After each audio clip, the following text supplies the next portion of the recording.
naman ang pares ni Diwata. So, buhata. Homemade Diwata pares.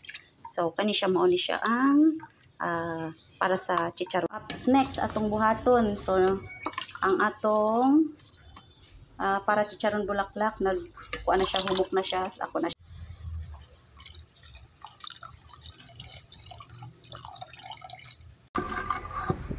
Ang laki naman ng kutsilyo.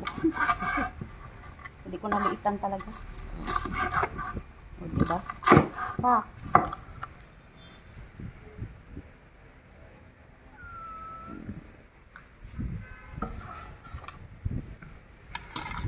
Tapos ito.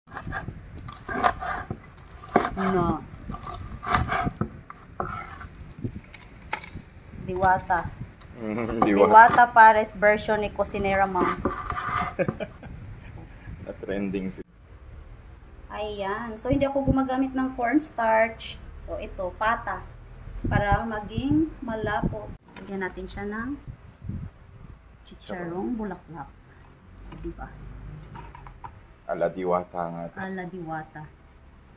Tapos, lechon kawali. Overload. Yan. Tapos, hindi ako nakagawa ng chili sauce. Lagyan natin ng garlic na tostado. The more garlic, mas masarap. Ayan.